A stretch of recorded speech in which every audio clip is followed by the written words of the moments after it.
नारी है भारत माता की जय। फूल नहीं चिंगारी है ये भारत की नारी है। તે નામ પ્રેરણાબેન રાઠોડ, નસવાડી સંખેડા ભાગ સંયોજક। આજ રોજ નસવાડી સમરસ્ત હોસ્ટેલમાં મહિલા વોર્ડન નથી, એના માટે અમે લોકો મહિલા વોર્ડન નથી એની માટે અમે લોકો તાલુકા પંચાયત માટે આવ્યા છે। અને શું આ મહિલા વોર્ડન તરીકે ભાઈની ત્યાં છે તો એ ચાલી રહ્યું છે। શું મહિલા સશક્તિકરણ માટે મહિલાઓને કોઈ બી પ્રોબ્લેમ થાય તો એ ભાઈને કહી શકશે?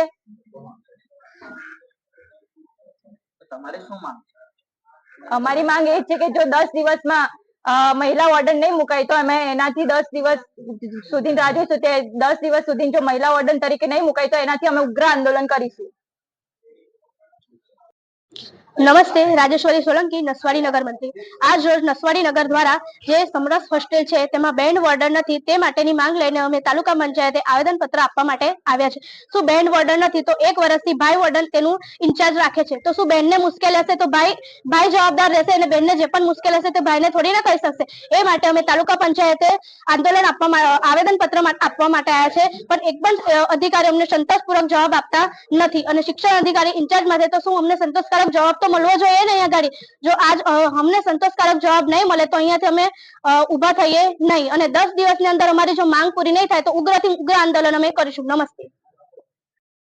આજે જ્યારે સમગ્ર ગુજરાતની અંદર મહિલા વિકાસની વાત થતી હોય, મહિલા સશક્તિકરણની વાત થતી હોય, મહિલા સુરક્ષાની વાત થતી હોય, પરંતુ આજે છોટાઉદેપુરમાં આવેલ નસવાડી નગરની અંદર સમરસ હોસ્ટેલ જે છે તેની અંદર 50 થી વધુ બહેનો રહે છે, પરંતુ 1 વર્ષથી ત્યાં કોઈ બેન વોર્ડન તરીકે નથી પરંતુ ભાઈ વોર્ડન તરીકે છે।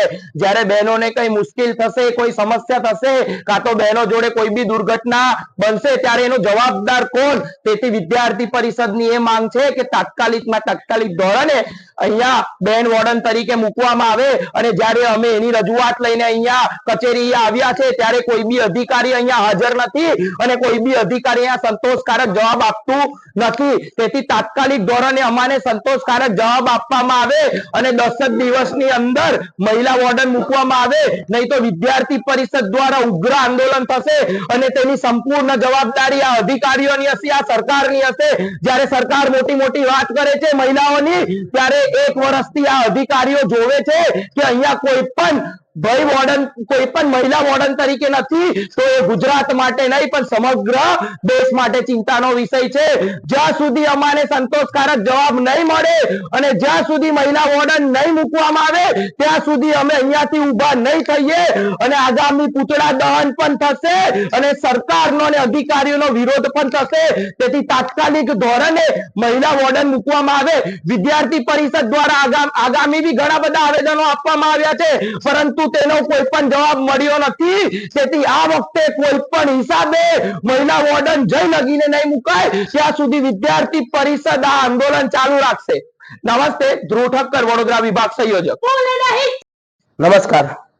આજે દેશમાં મોટી મહિલા સુરક્ષાને લઈને વાતો થાય છે ભારતની અંદર, પણ આજે જ્યારે 1 વર્ષથી આજે કન્યા છાત્રાલય છે તેની અંદર 1 વર્ષથી ગૃહ માતા નથી। આજથી 4 મહિના પહેલા હોતા અખિલ ભારતીય વિદ્યાર્થી પરિષદ દ્વારા આવેદન પત્ર છોટાઉદેપુર જિલ્લામાં આપ્યું હતું, પણ અખિલ ભારતીય વિદ્યાર્થી પરિષદને કોઈ સંતોષકારક જવાબ મળ્યો નથી। અને આજે જ્યારે આ નસવાડી તાલુકાની પંચાયતની અંદર અખિલ ભારતીય વિદ્યાર્થી પરિષદના સમગ્ર નગરના કાર્યકર્તાઓ જ્યારે આંદોલન કરવા માટે આવે છે તો કોઈ પણ ડીપીઓ કે કોઈ પણ શિક્ષણ અધિકારીઓ તાલુકા પંચાયતમાં હાજર રહેતા નથી અને કોઈ પણ અમને સંતોષકારક જવાબ આપતા નથી।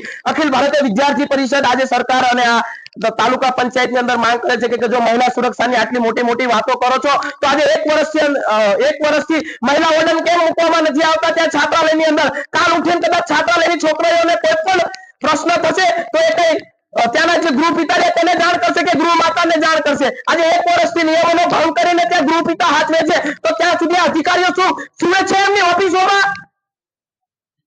અખિલ ભારતીય વિદ્યાર્થી પરિષદ અત્યારે એ માંગ કરે છે કે જો અમને એ સંતોષકારક જવાબ નહીં આપવામાં આવે તો અમે અહીંથી ઉભા નહીં થઈએ અને અમે જ્યાં સુધી ડીપીઓ અમને સંતોષકારક જવાબ નહીં આપે તો અમે અહીંથી ઉભા નથી થવાના અને નથી થવાના। નમસ્કાર, વિશાલ ભરવાડ, અખિલ ભારતીય વિદ્યાર્થી પરિષદ નસવાડી નગર સહમંત્રી।